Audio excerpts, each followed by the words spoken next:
Hi folks, it's Matt. Today I want to talk about free activities, mainly just one free activity. It's called geocaching. I do it all the time while I'm out here in the truck. Esther and I do it while I'm at home. If you've not heard of geocaching, it is basically a treasure hunt that is actually worldwide. People do this all over the world. People hide, a cache.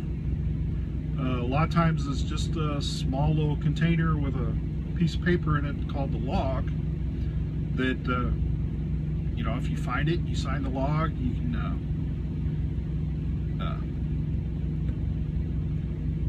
log it on the app, which I'll get to in just a moment. Some of them are bigger, maybe as big as a shoebox or something. A lot of people use ammo boxes, if you know what those are. Those bigger ones quite often have different trinkets in them that you can trade your own trinkets, or maybe just leave one if there's nothing in there that you would like to have. These little trinkets are just, they can just be little cheap little toys. I actually use charms that you might have on jewelry. But you can go on to the Apple Store if you have an iPhone, or I think it's still called Google Play if you have an Android, and download Geocaching Intro. It's a free app. Doesn't cost you anything to get it, doesn't cost you anything to use it. Or you can go to geocaching.com. It's geocaching.com. Both the apps and the website have a place where you could, on the apps there is an app you can purchase. On the website, there is a subscription. What that's going to do is give you maybe some of the harder ones and or multi-caches where you find one and then it sends you to another one. But there is plenty of the free ones. Most of the ones I have found are just the little ones, and they just contain a piece of paper where you sign it, and then you can log it on the app that you found it. All you really need for this to do it is an ink pen and sometimes maybe a pair of tweezers, because some of these containers can be very, very small, and you kind of need the tweezers to pull the log out. It's just something that's fun to do. One of the important things it does for me, it gets me up off my butt and out of the truck when I've got some time to do, or time to kill. And actually, when I get done recording, I'm probably going to open the app and see if there's anything close to me. When you open the app, it finds you by satellite, and then I think when it first opens up, it shows you about a mile radius of where you are at, and you can zoom out, zoom in. I have looked at geocaching.com, but I've not really used it. I know on there you can punch in your zip code, or the zip code that I think there are other ways that you can find them on the website, but I know if you do use a zip code, it'll show you the ones in that zip code. And it's just, if I open the app, it's going to show me where it's at, and then I get close to it. When I get real close to it, the app dings and lets me know that I am getting close, and just start looking. Most of the caches on the website or on the app, they will give you a general description. Sometimes the people that placed it will explain why they placed it. Sometimes it's like in a memory of a family member or something like that. A lot of them will give you a description of maybe what you're looking for and or how to find it. Sometimes they're vague on that. Sometimes you also get a little extra hint. The ones that, you know, I've seen a few that'll tell you exactly where to find it and what you're looking for.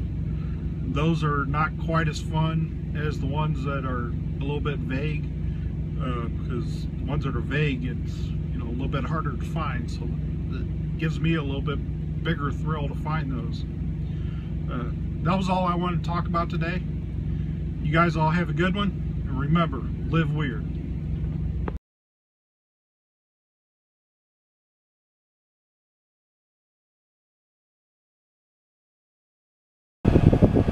Alright, there's the geocaching app on Matt's phone.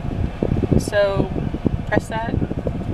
We're going to look to see if there's a geocache around here. This dot here shows you where you're at. These other dots around here are geocaches.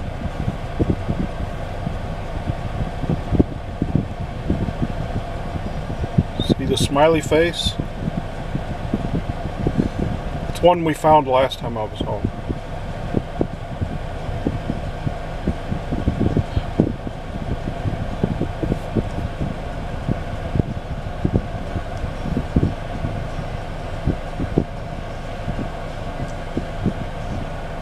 So there's a few of them that are close to us. Just click on it, brings up the name of it, and then it'll bring up a description. And some of them have a hint, some of them don't. I always look at the hint when there is one. Alright, but we're not going to show this where it actually is, so you guys can look for it. But we are going to go heading that direction. But if you're ready to go look for one, you just hit start. It tells you how far away you are. It doesn't tell you how to get there. You got to figure that out on your own. But then we'll show you more when we get closer to it.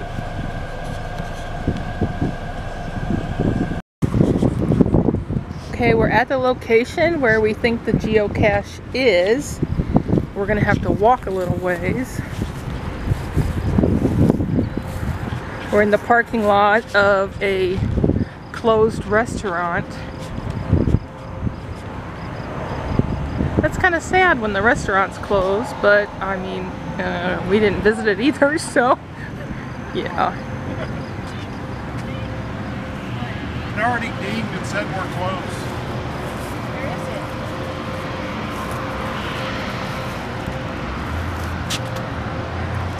Alright, when you get close enough to it, your app's going to ding, apparently, because I don't have the app up on my phone, my husband does. Apparently it's dinged for him saying we're closed. So, shows it should be up there by this little pond. Well, now it says we're still 220 feet.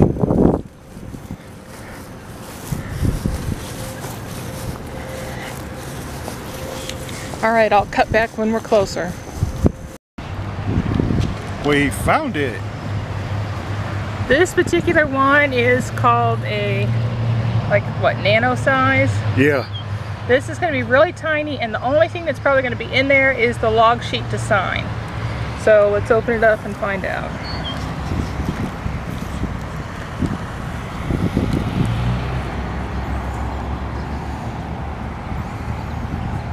There's two of them in there.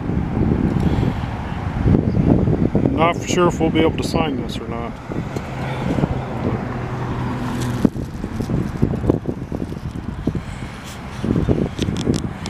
my trusty multi-tool with tweezers on it.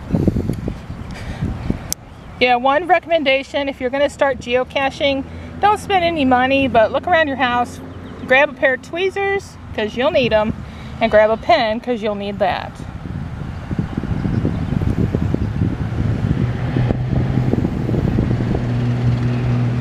Alright, we're going to sign this and then we're going to put it back where the next person can find it. Good geocaching etiquette, always put back the geocache. Leave a place cleaner than you found it.